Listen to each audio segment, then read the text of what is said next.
Hey, Linz, where do you want us to put your fridge? You could move this one out and just put it there, that'd be great. Put it right in the middle of the floor, is that okay actually? Is that better? Middle of the floor? Right in the middle of the floor would be Perfect, there we go. This just in, we've got hail in June.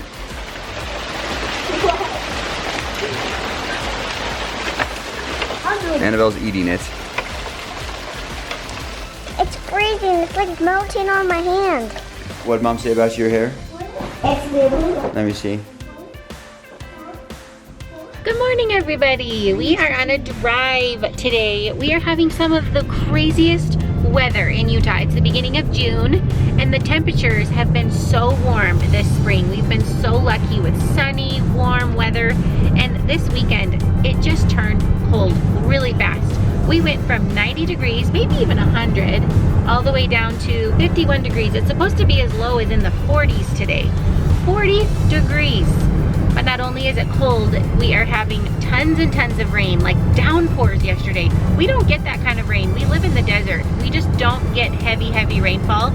You could see on the roads where we were driving, there was flooding. And when I got home, I shared this on my Insta stories. If you're not following us on Instagram, come follow us on Instagram. So I showed this on my Insta stories, but we had 10 snails on our porch. Snails, again, I think are unique to Utah. I didn't remember seeing those growing up, and we had so many of them slithering around on our porch last night.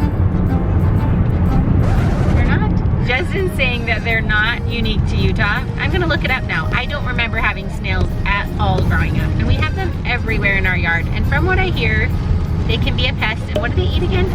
Everything pretty much. They eat everything. All your vegetables. So they are not welcome, but they are definitely making a home in our yard. Then this morning, we had a crazy hailstorm. In June, craziest weather ever. To be honest with you, it's kind of fun. We don't get a lot of storms here, something that I miss about home. So I'm kind of secretly loving this weather a little bit, but it's not good for boating, so we're hoping it will go away soon. It's supposed to be cold for about 5 or 6 days. So we're taking a little drive today. As you know, we love, more than anything, to spend our summers on the lake. We love to boat. It's just our favorite place to be as a family. One of the biggest reasons we got a boat is because it's a great way for our family to spend time together. We just lock them all on a boat. They can't go and do anything else. So we went up to that amazing resort called Bear Hollow Lakes Resort last week. We have ever since been looking to see if things like this exist. There are 3 total in the state of Utah. Another one is called Last Chance Lakes. So we thought it would be fun to take a drive out there and check it out.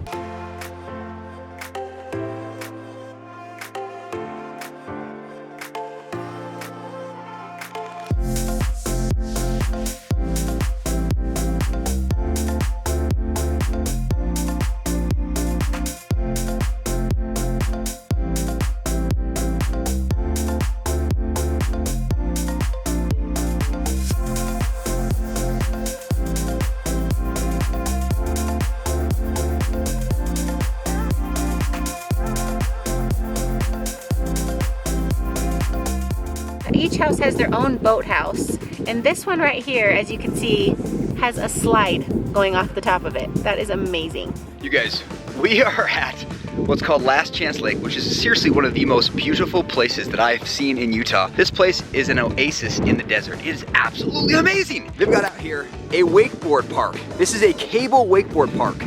You've got jumps over here. And so, I mean, if you're a kid, you love to wakeboard. I mean, this is seriously this is an adult playground in my opinion. They've got a wakeboard park, they've got a pickleball, they've got horseshoe, they've got volleyball.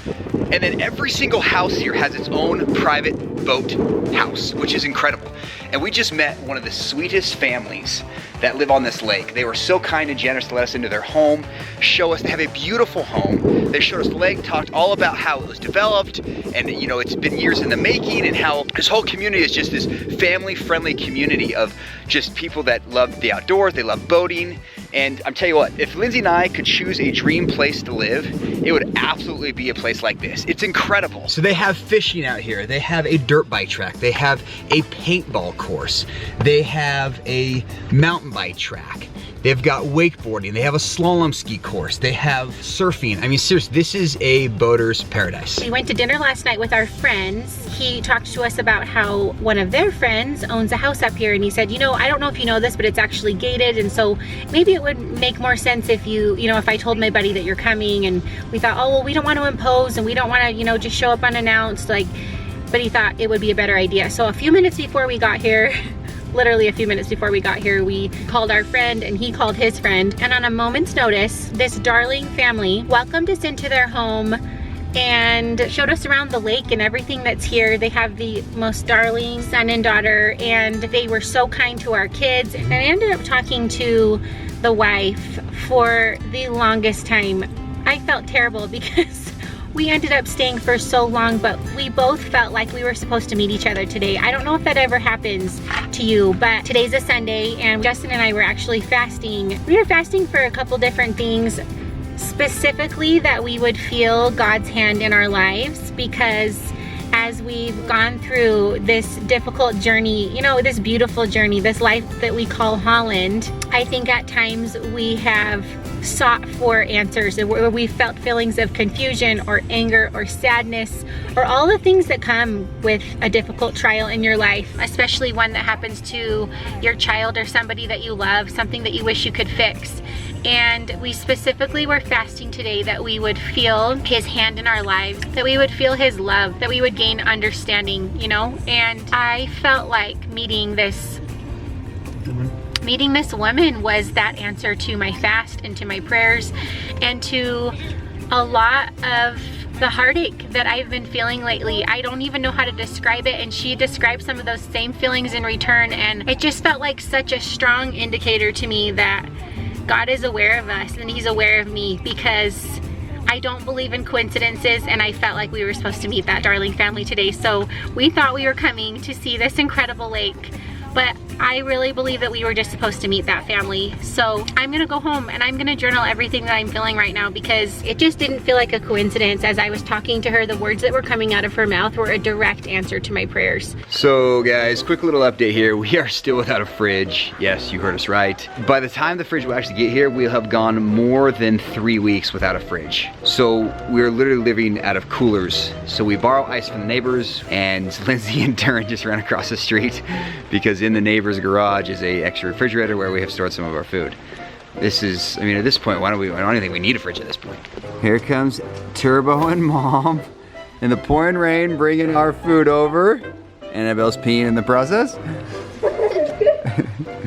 There goes Mom. Just round one. You just go to the grocery store there, Linz? To feed the people whose fridge we're using. Here's round 2 with Ashton's help.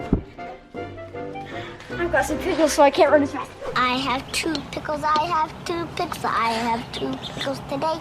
Hey, hey. Found some leftover juice from Ava's party. It's gonna be good.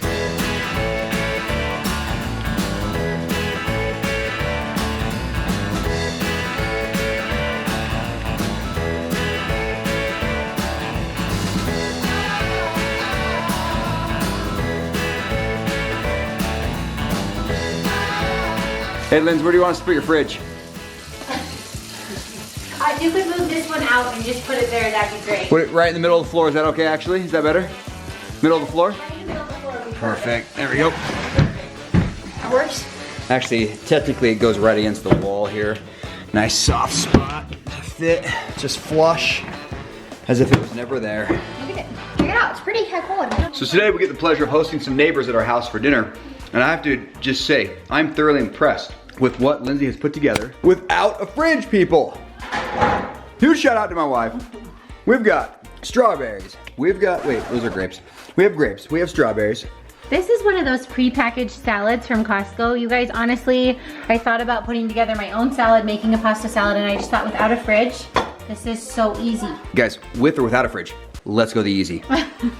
We've got chips and dips. If you have not tried artichoke and jalapeno parmesan, Yummy. it is so good. So we're gonna do something similar that we did for Ava's birthday, which are the hot dogs. Because once again, it's just a meal that's super easy to make without a fridge. It's super yummy. And the kids love it. Liz, I was actually telling our YouTube family here that I'm not quite sure we even need a fridge at this point.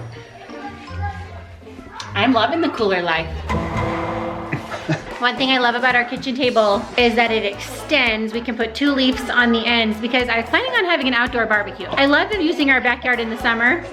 And it's June, and it's 40 degrees, so we're having dinner inside tonight. All right, guys, our friends just took off. We had tons of fun. Guys, we have the coolest neighbors. We really do. We played this really cool game called Wits and Wagers Vegas style. In fact, for those of you guys that know the Pages, Jordan, Bubba Page, they actually introduced us to the game at their cabin. And so we played it with our friends tonight, and it was just a ton of fun. It is a super fun game. Got a little heated. Any good game gets pretty heated. It did get a little heated, primarily because I was talking trash to the neighbor, and she ended up winning somehow. And I think I came in borderline dead last. And everybody was mad that my friend Stephanie and I were talking. Yeah, Stephanie and Lindsay would not stop talking during the game, and I think they used it as a little bit of a ploy to maybe like draw. Distract. Mm-hmm. Yeah, maybe like distract us from actually thinking, you know, that they're strategizing. Anyway, Lindsay did not win, but she did beat me still. Sure didn't. But didn't work for me. Guys, we had the funnest time also at Last Chance Lake. What a beautiful lake. I mean, really, we would love it. If one day we can attain such a dream house, we will certainly hope one day that happens. Well, guys, thanks for watching today's video. If you guys are new here, make sure that you like this video and subscribe down below. Turn on your notification bell so that you know when our videos are posted. We post at noon Mountain Standard Time every single day. So thank you so much for being here, and we'll see you guys tomorrow. See you guys.